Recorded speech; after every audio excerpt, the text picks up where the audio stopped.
introduce this bill on his behalf. It is a resolution. Let me pull up the exact language.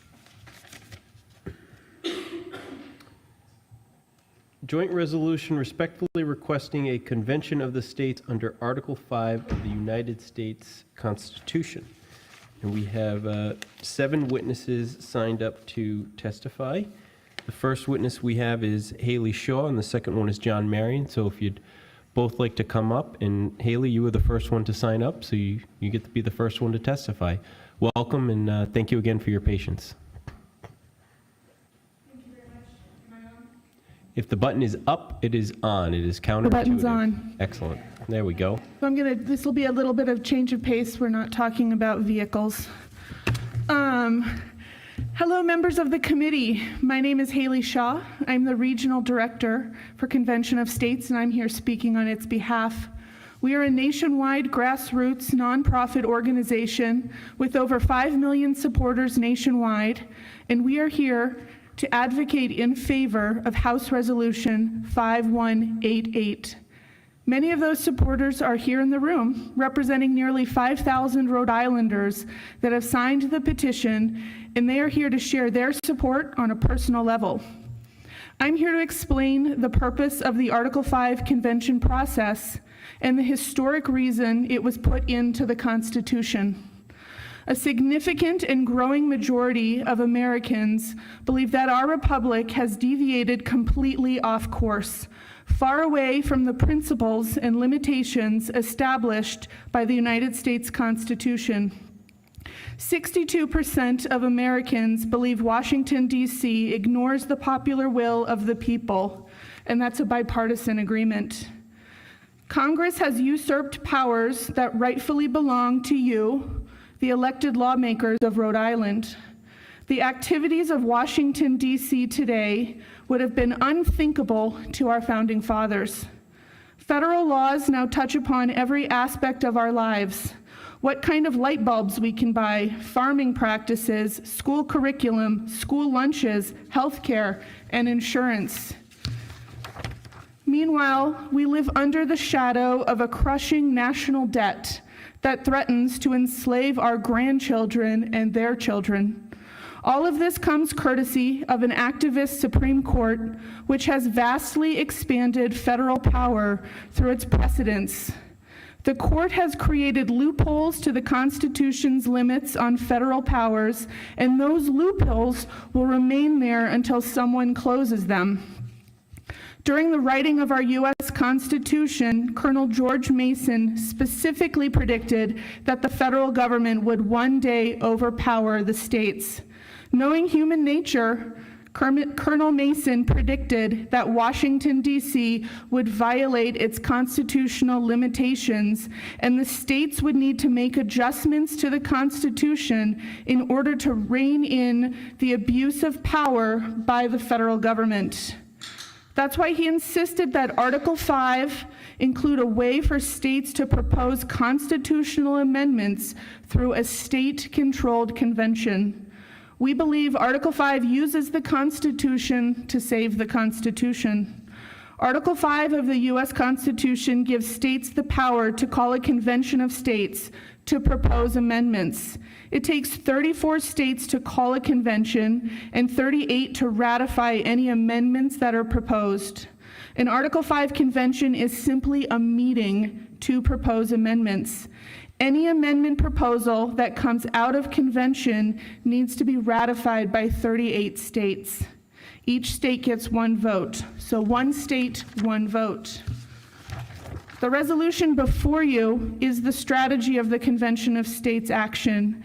It applies for an Article 5 convention to propose 3 types of amendments. 1, amendments that impose fiscal restraints on the federal government. 2, amendments that limit the power and jurisdiction of the federal government. And 3, amendments that set term limits for federal officials, and that could be including federal judges. Congress will never propose amendments to restrict their power, and the federal government will continue to grow and gain power. A convention of states allows this a convention of states allows the states to have checks and balances on the federal government. The founders intended for the states to decide for we the people, not the federal government. We have passed this resolution in 19 states. Perhaps Rhode Island could be number 20. You took an oath to the Constitution. Please honor that oath and vote yes to support House Bill 5188. Thank you. Thank you very much for your testimony. Are there any questions? Yes, Representative Agello. One question. Thank you for your presentation and your outline. Can you tell us the states that have passed the resolution? Well, the most recent states that have passed it, we've passed it in 19. The most recent ones in the last year were Wisconsin, South Carolina, West Virginia, Nebraska. We've also passed in Texas, Florida, Alabama, Utah, Alaska, Arizona. That's all that come to mind right away. Great, thank you very much. Any other questions for Ms. Shaw? Yes, Representative Quattrochi. Thank you, Chairman. Even though you highlighted 3 desired amendments, that it's not limited to that, correct? So for this one, it would be. So the 19 states that have passed it have passed this exact language. So when we go to this convention can only discuss those 3 topics. Okay. Yep. All right. Thank you. I didn't know that. Thanks. Any further questions from members of the committee? Seeing none, thank you again. Mr. Marion. Good evening again. I'm John Marion from Common Cause, Rhode Island. I'm here on behalf of Common Cause to express our opposition to H5188 that would add Rhode Island to the list of the 19 other states that have called for an Article 5 constitutional convention. We believe that such a convention would put every American's fundamental rights and civil liberties at risk. I just want to point out, and I won't belabor the point, that an Article 5 convention, really, we don't believe there is any language in the Constitution that could restrict the topics, despite the fact that the resolution tries to do that. There is no precedent for this. There has been no Article 5 convention in the history of the United States. So we can't say for sure that the convention can be limited to specific topics.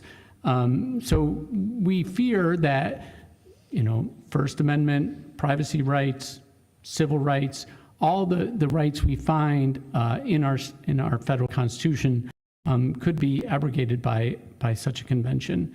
So I'll just point out we're one of 240 groups that actually signed a letter opposing this, including the ACLU, which unfortunately Hannah had to leave early tonight.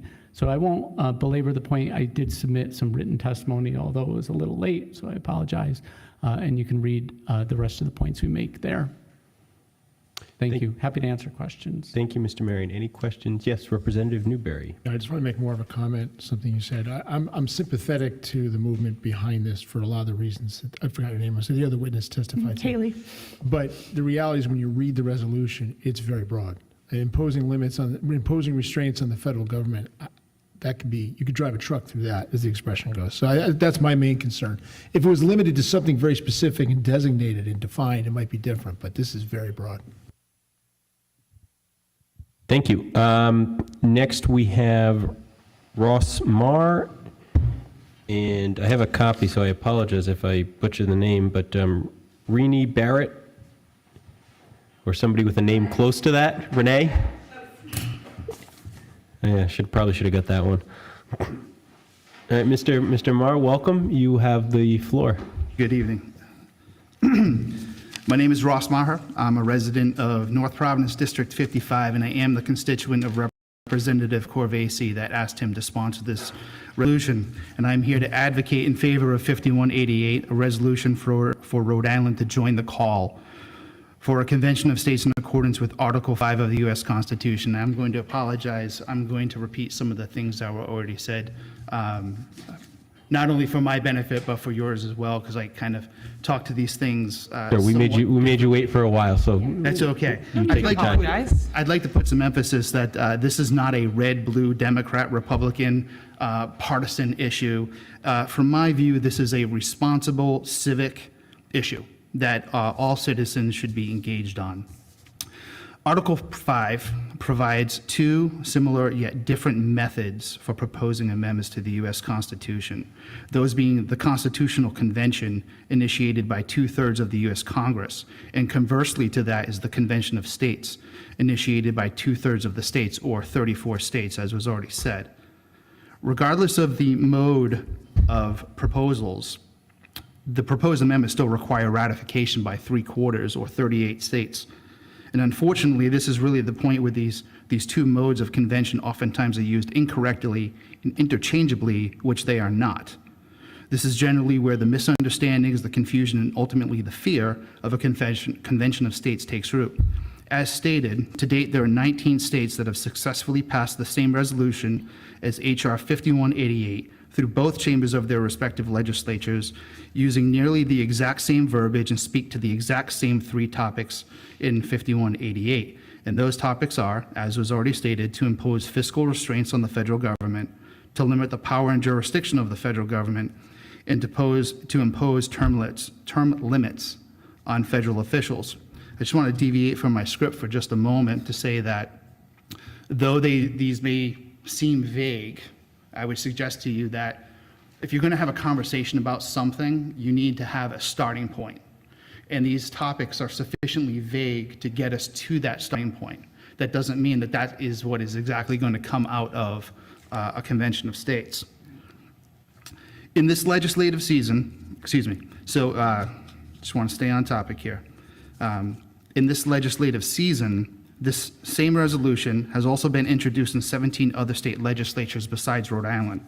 The verbiage and the topics of these resolutions are the same, and this serves a critical point for this committee and this legislature to understand. Why? Because a passed resolution is legally binding, and the verbiage itself limits the scope and the authority of a commissioner sent forward to the convention to the three topics that are authorized by H.R. 5188. And with that said, I'd like to address three of the more common arguments that opponents use against the Convention of States. So one of the more common ones that I more recently had seen is that a Convention of States will cause constitutional chaos. So my question to that is, how so? It's very loosely defined. And I ask, how do any of the three topics of this resolution cause chaos? How does exercising a clear provision of the Constitution cause constitutional chaos? What is chaotic about fiscal restraint? What is chaotic about term limits? And what is chaotic about limiting federal overreach? To me, a statement like a Convention of States will cause constitutional chaos is a statement that is long on whining and short on analysis, based in fear, and to suggest that it's better to sit by and do nothing. This is not a constitutional convention with an open agenda to introduce any subject that someone wants. Again, this is why it's so important that you understand the differences of a convention of states coupled to the limited scope that is authorized. The resolutions passed and pending all cite the same three topics. What you see in them is as important as what you do not see in them. And this is any effort to somehow remove or modify an existing amendment. Further, to attempt to introduce additional topics into the convention would go beyond the scope of the resolutions passed by all the states, and thus result in a referral for a recall back to the home state. And I'll revisit this subject in just a moment. The second thing that I commonly find is that somehow this will reshape our Constitution. In my opinion, this is a misstatement of fact. Will a convention of states reshape our Constitution? It might, but only to the degree that the states allow. First, by passing the resolution to call the convention in the first place. Second, by limiting the scope of the commissioners. And third, the ratification process, which again requires 3/4 of 38 states to ratify. Simple math, and I hope we can all do that. Simple math shows that if a bad amendment somehow makes it out of the convention, it only requires 13 states to kill that amendment versus the 38 states that it takes to ratify. So tell me, which of the 38 states required to ratify and approve an amendment that they did not send a commissioner forward to represent on or to propose in the first place? And actually, it requires both houses of a legislature to ratify. So what you're really talking about is a minimum of 76 legislative bodies across this country to agree on the same 3 topics. Can you imagine 76 legislative bodies voting in favor of a bad proposed amendment or somehow curtailing an existing constitutional amendment? Personally, I cannot. So to address the issue of restraining the commissioners sent forward, prior to us coming in, I had made 15 copies, one for each of you. Inside of this is what's called a faithful delegate resolution. I provided 2 copies to the clerk because I was told that I couldn't provide them directly to you. Be that as it may, states can also implement a faithful delegate resolution which codifies constraints upon the commissioners to which stipulate that they can be recalled, they can be charged with a felony, they can have fines imposed on them for violating their state's resolution. In the case of South Dakota, which is one of the ones I have here, there's a civil fine of $5,000 for violating the state resolution, going beyond the scope. Utah requires an immediate recall. Tennessee charges the commissioner with a Class E felony. Florida voids all of your votes at the convention, and you are required to forfeit your commission. With that, I'll jump to my third and close this out. One of the other common arguments that opponents use is that we don't know how the convention will be conducted and there will be a runaway convention. The short answer to that is that's not true. A runaway convention is associated with constitutional conventions, not conventions a convention of states. Constitutional conventions that have open agendas for all topics to be considered. This is not what that is. This effort is led by state-appointed commissioners to work towards 3 potential proposed amendments as stated in their state resolutions, and that is it. In terms of conduct, I will ask this. Does this legislature not use Mason's Manual of Legislative Procedures? No. You don't? Do you use Robert's Rules of Order? Mason's Manual of Legislative Procedure is the most commonly used manual across this country for legislative procedures. Likewise, does this legislature not adopt rules at the beginning of a session? Likewise, a convention of states would be operating in very much the same exact fashion. They will follow Mason's Manual of Legislative Procedure. It's about 700 pages, rather interesting read. They will approve rules and do so as common to the legislative norms of legislatures across this entire country. The Convention of States will be watched carefully, I can assure you that, by opponents, to include the Congress, which by its very nature is an institutional rival to the Convention of States, just waiting for an opportunity to invalidate the convention over some type of procedural matter or otherwise exceeding the scope. So a question was brought up earlier, the 19 states that have already passed. I have the list here and I'll read them off. Arizona, Alaska, Alabama, Arkansas, Florida, Georgia, Indiana, Louisiana, Mississippi, Missouri, Nebraska, North Dakota, Oklahoma, South Carolina, Tennessee, Texas, Utah, West Virginia, and Wisconsin. And as I mentioned, there are 17 other states that have active legislation right now, and some of those include Hawaii, New York, Vermont, Massachusetts, Connecticut, Kentucky, Illinois, Maryland, Minnesota, Washington, Kansas, and Rhode Island. With that, I'm happy to answer any of your questions. Thank you very much for your very thorough presentation. Yes, sir. Representative Agello. Just one question, and I'm wondering if in the legislation or in the resolution, there's a word missing. Both you and Kaylee have mentioned fiscal restraints, fiscal concerns, but I don't see the word fiscal in the resolution anywhere. I see, in order to place clear restraints on abuses of power, and then impose restraints on the federal government. I don't see the word fiscal in there at all.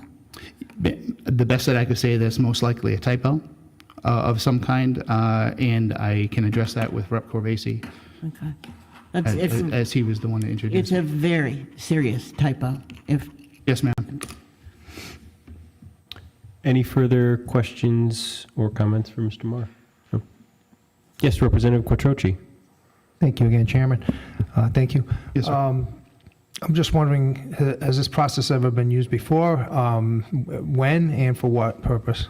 So I think the easiest one for us to reference would be Article 17 of the U.S. Constitution. So at that point, we were at 33 states, and before the 34th state could vote on it, the U.S. Congress stepped in, actually had a constitutional convention, and that is why we know the population directly elects senators. Prior to that, senators were elected they were a member of the legislature sent to Washington, D.C. They didn't have a direct election. So you could look up that one on your own, and you'll find that they got to the 33 state point, and that there is somewhat of a probing effect, you could say, that as you start to see the states get motivated over certain topics, certainly changes in the Congress happen with on both sides, Senate, the 6 years and 2 years. And so you get new people that are there. And actually, oddly enough, you could look at some of the commentary that's coming out of the House of Representatives now. They are talking about our debt ceiling, balanced budgets, fiscal restraints, reducing the size of the federal government. They're being much more specific in that, where these are much more general, but similarly related. Representative Knight? Thank you, Chair. And I do appreciate the thorough presentation. I'm looking at the COS website. Yes, sir. At the same time here. What is there, I know why COS wants to do this is to limit limit federal government in all kinds of ways. Isn't there a risk that the convention can go the other way? How so, sir? And that the powers of the federal government are expanded? And because there's plenty of people out there who want to see the geographical distinctions that our states go away. I can't tell you how many people I hear all the time who, make the argument that we should have popular elections for president, and because New York City's got more people than South Dakota, absolutely. and I'm like, well, people in South Dakota live in South Dakota. It's a world away. There's an argument for the states, and you have a constitution. You have a constitutional convention. It could swing the whole other way. So from you what just COS did it, wants. sir. You just mixed constitutional convention and convention of states. Again, they are not the same thing. And I would submit to you that under a constitutional convention, it's a free market. You will have every crazy idea. I shouldn't say crazy. No, you have some crazy. Touche. You will have a very, very wide variety of things that would put us into constitutional chaos, and I think would destabilize the country in many ways. Again, I come back to and to the rep's point of, well, it doesn't say fiscal restraints. We'll address that typo. I cannot say how important it is, the level of constraint that the legislature would put on the commissioners. I would encourage the state of Rhode Island to adopt or pass a faithful delegate resolution. I would encourage harsh penalties for attempts to introduce a fourth topic, a fifth topic, anything that's not part of the three, so to say, to include an immediate recall. And you can picture yourself this, right? So you're working here as a committee. You discuss things on these different pieces of legislation, and you have this one person who starts talking about something beyond the scope of this committee. I would I shouldn't assume, I would have to think that the committee chair would stop that conversation and immediately refer them to the president of the convention for a referral back to their home state for going beyond the scope, and then let the state deal with their commissioner in accordance with how their faithful delegate resolution calls out. And there are several versions of this, and different states handle the matter in different ways. But almost all of them demand a recall of the commissioner for going beyond the scope. Any further questions or comments from Mr. Moore? Thank you again. Yes, sir. Renee Barrett, thank you for your patience. Welcome. You have the floor. If it's up, it's on.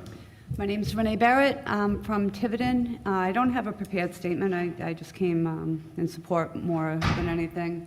And if anything, I have more of an emotional plea because I'm terrified for my grandbabies and my children, myself. I just, I'm at a loss with the state of this nation. I just don't see a way out besides this. I'm a content writer. I try to look for hope and a process, a way. And I've thoroughly researched Convention of States. I've worked with these people for over 2 years. And I truly hope everybody here will consider it because it's by the people, for the people. It takes it out of the hands of just the craziness that's going on now. I don't trust my government at all. And I think the people need to take power back and get some of this under control. So that's the only thing I would have to say, and I thank you all for your service. Thank you very much for your time and your testimony. Next, we have Alan Waters and Corliss, and I cannot make out the last name.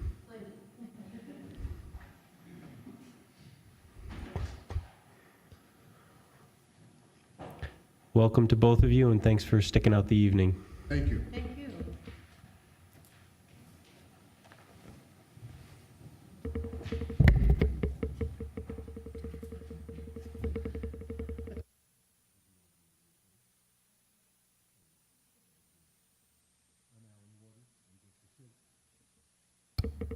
It's counterintuitive. If it's up, it's on. It's counterintuitive. Thank you very much. I'm 67 years old. I've never been to a hearing for any Happy of to the have state you here. bodies. Thank you very much. I'm concerned about our nation. As we speak, our national debt is $31 trillion, $500 billion, and there is not seem to be a politician or political body in the House of Representatives or U.S. Senate that has any way to be able to control that. That is out of control. I support, as a citizen, a balanced budget amendment to the Constitution. There are no independents in the House of Representatives. There's only Bernie Sanders and Senator King in the United States Senate. But we both have Republicans and Democrats that seem to stay in office way too long. I support, as a citizen, term limits to our Constitution. Perhaps a U.S. Senator should only be there for 12 years. When you think of perhaps a 40-year career of many of us, some of us go longer, to maybe work a quarter of that, or for the people is long enough. And perhaps for a congressman, it could be 5 terms, 6 at the most. Gee, it was only in the 50s. There's maybe someone even in one of these bodies that were born when the country ratified the 22nd Amendment and only limited presidents to 2 terms. I believe that we should continue to do that. We send, the state of Rhode Island, we send 2 representatives, and we send, of course, our 2 senators. But yet there are bodies, quasi-legislative bodies in the federal bureaucracy that create rules and regulations and other things that filter back to the people of Rhode Island. And with the Convention of States, we might be able to put some restrictions in place so that we have more power back to the people and through the representatives that we send there. So just as a citizen, term limits, balanced budget amendment of the Constitution, and more control of people who are not our representatives or our senators. Thank you. Thank you very much. Any questions or comments from members of the committee? Thank you again. Is this on? There it is. Hi. Thank you, committee, for having us here tonight. I appreciate this. I want to thank you all for your service. because that's what this country is built on, is the service of everyone that's doing state, city, local government work, and it's amazing. And I think that all of you here tonight probably are pretty impressed with the Constitution of the United States. I know I am. And to think that it's a few hundred years old is absolutely amazing to me, how pertinent it is to this day.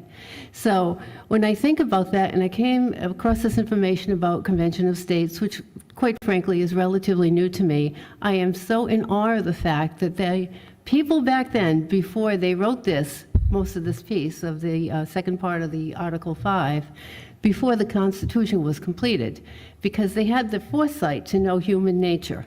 So human nature gets out of hand at times, and I think we can all agree with that. And I'm sure you all have seen that many times in your life. This is a really good option to be able to utilize when needed. It's not something to be fearful of. And when you think, I think the presentations tonight were fantastic to allay some of the fears that there is no, it won't be a runaway thing, it won't be changing the whole Constitution, it'll be putting power and control back in the hands of people like myself, yourself, all of us here, our family, because let's face it, Washington's a little out of hand with the spending lately and some other things, and this is like, so many states already see the light that, this bright light of this little thing put in the Constitution a couple hundred years ago to prevent corruption down the road, to prevent what can possibly happen, and as we can see today, some of it is happening. So I'm here tonight to ask you to please, please support this. It's going to put power in all of your hands, all of our hands, and it's a protection device for all of us. So, and it's in the Constitution, it's not against it, it's working with it and how it was designed to work. So I ask you please to have consideration for this. Thank you. And thank you both for speaking from the heart. Appreciate that. Does anybody else have a question or comment? No? Okay. Thank you. Are there any other witnesses that would like to testify that have not signed up that are in the room? Didn't think so. Just wanted to make sure we got everybody. Okay, so that will conclude the hearing on House Resolution 5188. I want to thank everybody that stuck out the whole meeting and took the time to come up here and offer their testimony. We really do appreciate it. So with that, I'll take a motion to adjourn. Thank you again for joining us.